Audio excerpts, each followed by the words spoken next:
We got a lot of stuff coming up this hour, including right now.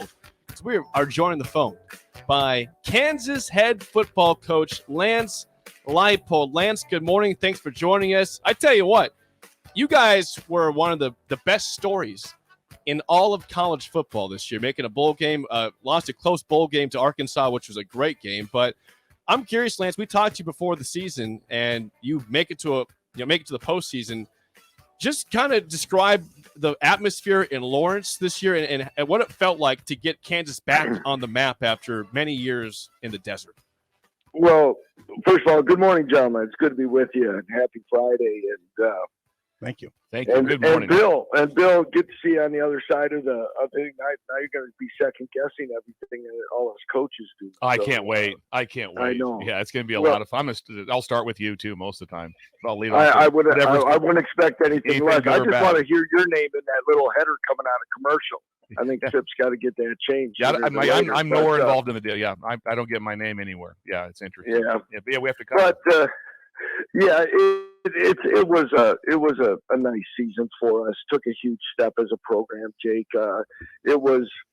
I don't try to say what the schedule is, and Bill can attest to this. You're in the moment. You're trying to get your team and your program better each and every day in a lot of different ways. And many times you talk about things like, what is the process and what you're doing and what is changing a culture and what do you want your culture to be. And many times you're making a lot of positive steps, but it doesn't always show up on the scoreboard on Saturday. We were fortunate to get off to an excellent start, something that hadn't been seen in this area in a while. And when you ask what it was like, we were able to sell out 3 straight home games, and it was an atmosphere in Lawrence, Kansas that hasn't been here since probably 2008. Mm-hmm.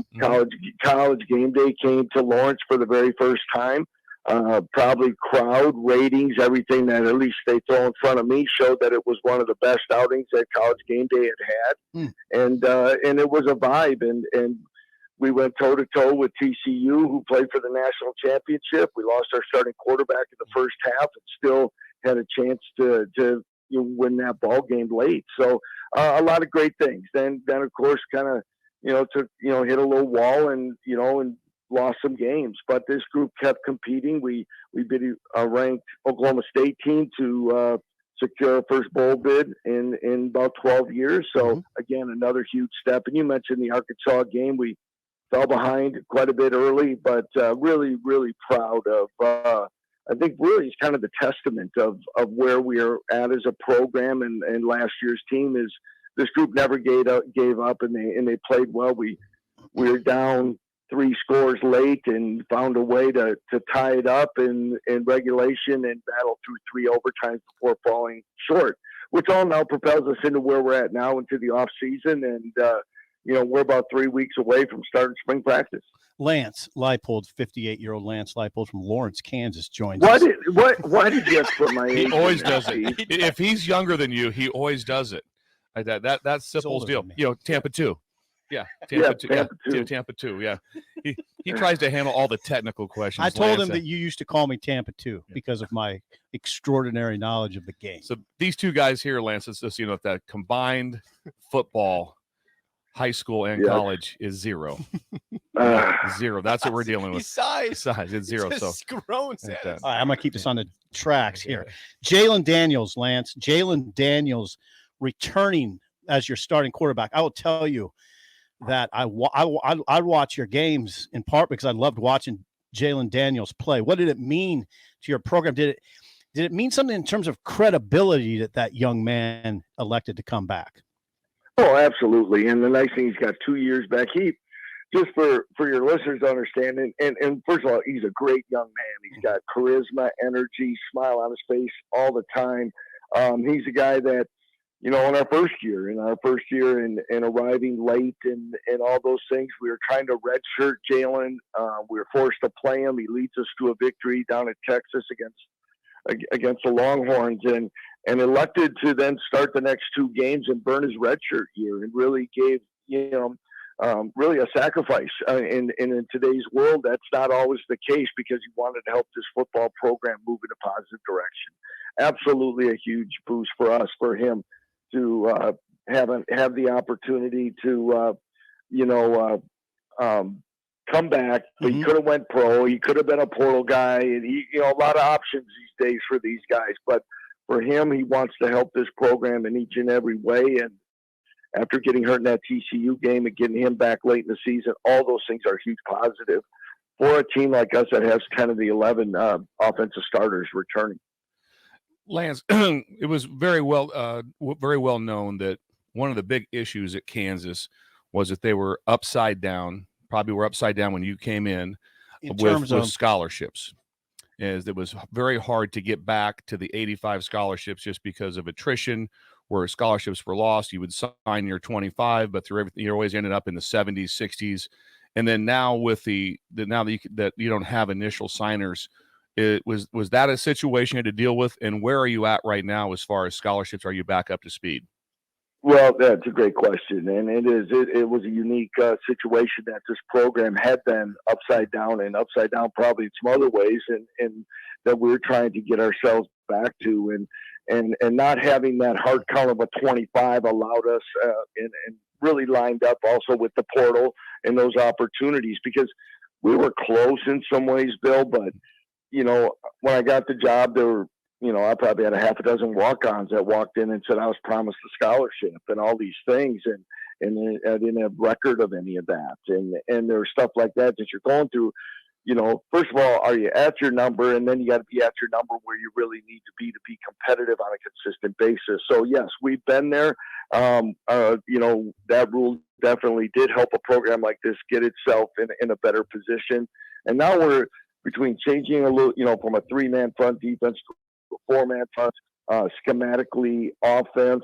Our scholarship numbers were offense and defensively way out of whack, and even positionally some areas were heavily loaded in scholarships and others. And to be a consistent football program and one that we want to be, we've got to get some other things still straightened out that we're working through. But all this is definitely heading in the right direction.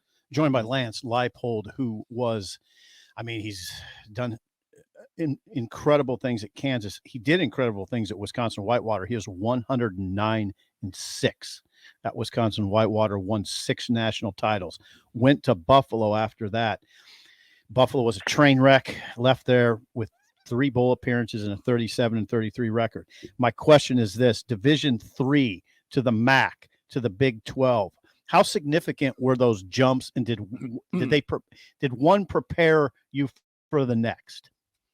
Yeah, I think they all have, Steve, in different ways. And I said in my opening press conference at Buffalo that football is football. Now there's some truth to that. But there's so many other things that happen in each one of these stops, and a lot of it has to do with resources and has to do with the amount of people that touch your program and organization, the amount of people that you have to keep on the same page. And now there's pluses and minuses. The jump from the MAC to the Big 12, to me, I couldn't believe the amount of people that were in the staff meetings, that they're the resources that you have, that when you're the Division III guy, you're doing it all yourself or with 1 or 2 other guys, and your coaches are doing multiple things. Mm-hmm. This is more specialized division of labor, and there's other opportunities. But the biggest thing, especially like when if we have a guy from the portal that played at the Group of 5 level, and it's nothing against those programs, because as you said, I spent 6 years there, it's a night and day difference for a young man to have the resources and the people that can touch their lives that allow them to do everything possible to reach their goals. And then of course, playing at a different level against different competition each and every week allows them to be evaluated for the next level in a different way. But they are different, but also, you end up doing more things like this. You have more people scrutinize what you do on a daily basis. You have more people that are involved and are interested in what you're doing, and the people that you have to continue to make, build relationships. You got to build relationships in your program to keep your players. You've got to recruit. You got donors, boosters, all the other things. There's a lot more to it, and I learn each and every day. But this is a great opportunity and a great fit for us here in Lawrence. Lance, when it comes to, obviously, I've always talked about how coaching matters so much. So you go to Whitewater, okay? And let's just talk about coaching. Sometimes I talk about someone that you have two teams. He takes a team, you take a team, you beat him. Then the next day they switch the teams, and then you beat them. You beat him with your guys. I always felt you were one of those type of coaches. I'm not trying to, make things crazy and blow things up for you, but the numbers at Whitewater are ridiculous. They had never won a national championship. You won 6. And they haven't won one since. Jake, they haven't won one since. Incredible. So that has to that just resonates. I don't know if people know that they said you won 6 national championships. You lost 6 games and won over 100 to be able to have that, and then probably got looked at a few times. And luckily, Buffalo took a chance on you. But that is a incredible number of how that all took place. Do you ever just call Mountain Unions and stuff, and just send a picture of you over to their SID and just of yourself and just say no? Okay, You don't do that. You don't do that. But how did you get that turned around? How did you get that done to make that? I mean, that was 6 national championships, and I'm not sure how many years it was in there. 8 years. So 8 years. And the two that you didn't win it, were you in the championship game? Were you in the playoffs? One of the two, we lost the championship, and one year we didn't qualify, and again, that can be the fine line sometimes. I guess, I appreciate that. Well, and I'll answer part of those a little bit.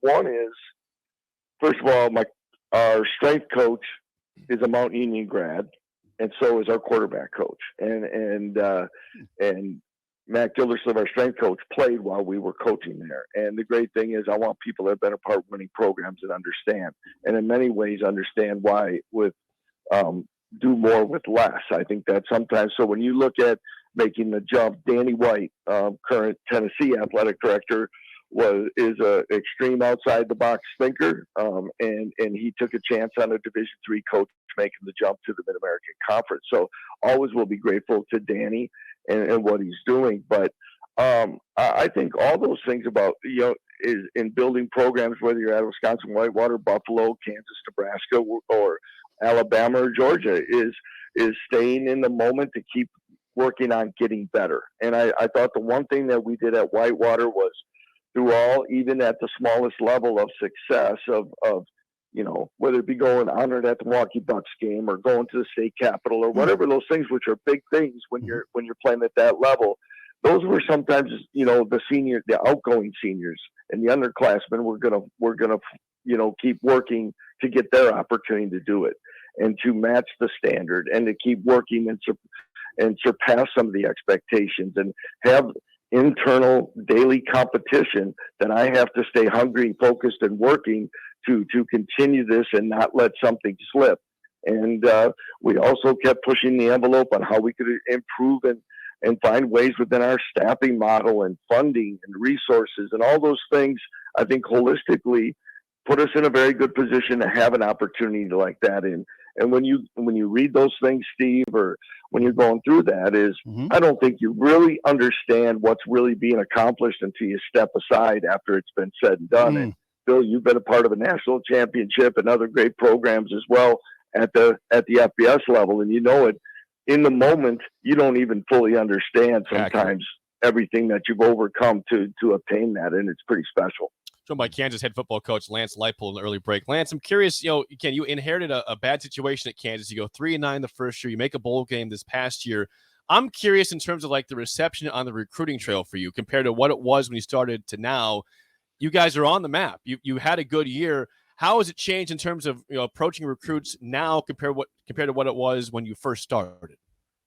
Definitely different, and it's been exciting because and one of the things I guess I probably locally to some of your listeners, one of our things when we talked about Jalen Daniels, I meant to interject earlier, is former Nebraska offensive coordinator Matt Lubick is an analyst for us, and Matt's contributions, and if you watch us offensively, and Andy Kolnicki, our offensive coordinator, has done an outstanding job. Where I don't know how many times people say they like watching our offense and it's exciting, and it is. And we do a lot of different things in a lot of different ways, and again, because we're probably not going to line up on a recruiting chart with stars and awards and stuff and go personnel with personnel. So we've got to be creative. We got to find ways to do things and give things different looks. But those are some of the things that we've been able to do that. So the same thing is now when we go into it, even towards the end of last year, the win at Texas gave us a little more credibility walking into high schools in Texas and Dallas, Houston especially. It happened again this year when people watch us. People have taken notice, and the thing they also see is I hope they see that we're doing it consistently like we have at other places. I think we do it the right way for the young men, and we're trying to really build the continuity within from the head coach to assistants to the program. That really what it takes to have sustainable success at the Division I level, and I think head coaches are appreciating that and passing that along to the young men, and I think the young men and families are taking notice. Joined by Lance Leipold, head coach at Kansas. Lance, you are a game manager. You do not have your head buried in a play sheet. Have you ever done that as a head coach? Have you ever been a play caller? And what are the advantages of not having your head buried in a play sheet? No, I haven't, Steve. And this goes back to probably the first thing when you talked about my first time as a head coach. Uh-huh. To me, program structure, discipline, ways of running the program were important. And what I found out usually is, especially when you have at the lower levels and you don't have people in your building each and every day, you're putting out small fires trying to take care of business in that. And I even learned it at the Division II level when I coached 10 years in Omaha with Pat Burns, is that usually sometime along the head coach is going to get a phone call, a disruption. Somebody's going to come in, a player's going to come in with an issue that needs to be addressed. Mm-hmm. And if you're going to be the play caller, you have other people, and you stop to take – you've got to make a choice. Mm-hmm. And where are you going to put it? And to me, I probably gave up the fun part of coaching, the fun part of scheming and doing those things to make sure that I felt that the program had its other components. So with that, I've had to step aside, and then that goes back into your hires and the people that you have and the people that you trust. And I also could take more time to work on things that are needed, whether that be externally with alums and boosters and fundraising. Maybe there's points and things I have to work with my administration. Maybe there's things and conversations with players. Mm-hmm. So I've taken that approach. There's days I truly, truly miss it. But at the same time, I think I get to help. Really, I call myself like the finish coach, the tempo coach, because the hustle coach, because when a play is completed in practice, and Bill could probably attest to this, most of the time the coaches are all putting their eyes down on the script and they're looking for the next play and they're doing things. Well, I'm watching how our transition goes. Are we finishing it with good ball security? Are we tagging or wrapping up the right way? Everybody's in such a hurry to move to the next play. I have a chance to kind of watch the smaller details, and we really think that some of those smaller details many times are what helps a program like Kansas or Buffalo close the gap. Or Nebraska. Lance, obviously we have a tie. I was able to be at the University of Wisconsin 2 times, one under Coach Alvarez, and a lot of people don't know this, obviously, that you were a graduate assistant at Wisconsin. We were there together. And so we had time that we spent together. So there's a couple questions I need to get answered if I could, okay? Then we'll get to some schematics of the office at Wisconsin. When you're getting an old fashioned, you're getting a regular old fashioned or a brandy old fashioned? Geez, I haven't had an old fashioned forever, and if I did, of course, being at Wisconsin, it'd have to be a brandy. Thank you very much for those people in Wisconsin. Thank you, because that was it. That really wasn't a trick question. But if you just said a regular old fashioned right now, what happened? And they'd knock it out of your hand. They would knock it. It's brandy. They would throw hands. Now, if we go back 30 years, Bill, and we go back to when you're a grad assistant, and we talk about resources, okay? Yes. And Jay, we talk about the things that are here, and the amount like food and quantity of things that young men get today. Back when we were Jay, we prayed somebody was bringing in donuts or bagels. Oh my God! And my first thing I can remember at Bill Bush is having a box of cereal in his drawer. That's how he was living when he first came. He literally had to make ends meet by bringing in a box of cereal. So here's my next question to you. If you had to go to one place again right now, would you go to Brats or Gritty? I'd go to Brats. Go to Brats. Okay. Why is that? Why was the nitty gritty is more it was a breakfast or it was a birthday bar. Okay. Sips on that, just so everybody go there for their birthday. Oh God, I'm staying away from that. Yeah. So and when you're 50, as you told everyone, since you're 58 years old, going on 59, going back to the okay. So, and I'm a bratwurst guy. I'm not hiding that at all. That now question this is something you could probably add to this, and maybe you'll have a good story to add to this. So when we were in the office, we met upstairs. Remember the stairs we walked up to the staff room, Lance? Yep. So we have to go up there. And you remember we'd be in the office and there would be a discrepancy on whether or not someone will, get the tape. And we all know where Boomer was down the hall and so back then it was VHS tape and there was no click on a computer. It was get the tape. Walk through because we all had to do it. Did we walk or did we have to run to get the tape? Run. You ran in the as a graduate. You run? Who made you run? You just ran. You just knew to run. You just did. Tell the story. Let's tell how it went down. Just tell how it went down. Because I took over when you left as the running guy. Yeah, you had to run it down and go get it from. And for those that know Nebraska, like back when Coach Osborne or Coach Schultz was there, like Boomer was Pat O'Connor. He was like Kenny Fisher and some of the others that were kind of in the back caves of doing the first screening of talent. So you had to hurry up and go get it from them. And there was, and I think that's when you go through is we also had to wear a shirt and tie every day. Every day. What? But, really? But when everyone, when you talk about a culture and changing a program, the year that I joined, 1991, Coach Alvarez came off a 1-10 season, but things were changing, and there was no doubt about the energy and the confidence that Coach had, the energy of Dan McCarney, and of course Nebraska fans can, whatever you say, Bill Callahan and Brad Childress were on the offensive side of the ball on that staff. So you look at the type of people that we were able to surround ourselves with. You look back and you're extremely, extremely fortunate. So we'd been there with Lance. So when Jim Huber would walk by, they had the running backs at the time, a long-time offensive line coach. If he walked by the office at like 5 o'clock, all the GAs are in there. We're in a shirt and tie. You guys were wearing shirt and ties? Absolutely. Every day. We could take them off as we went after to practice, like 1 o'clock, something like that. Go down, we'd change, Lance. At that time, you always had a shirt and tie behind the door. My nickname for Lance has always been sweatsuit because he always wears sweatsuits. But he was wearing a shirt and tie. Yeah, it looked very good. Sweatsuit. Yeah. And if I wore a tie more in a week than you have in your life. Yes, that's 100% accurate. That's 100%. But it was great having a chance to work with Lance. When I got there, Lance showed me through the ropes of everything there was. But he was right. I know. After Lance left, I was in charge of the scouts, and remember, Lance, that team that you had, because Lance won the first Rose Bowl with those guys, and me and Lance had something in common because we both went to the Tokyo Bowl just a couple of years apart. But that team was loaded, and so the scouts were insane coming in, and so I was in charge of the scouts. We had to walk them over to, remember where the bubble was at, Lance, and those rooms up there, and that's where the scouts would watch the film.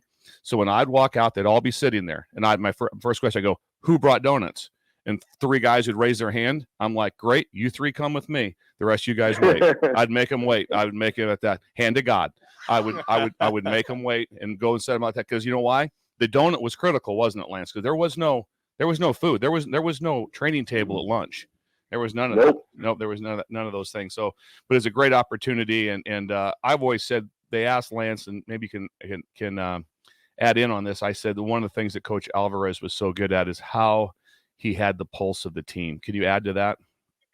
Yeah, he was, to me, I say a master because it came in many things. It was such a, his utmost respect for Bob Devaney was one thing. Mm-hmm. His time with Hayden Fry was another part. Mm-hmm. Yes. And then he always had his time with Lou Holtz.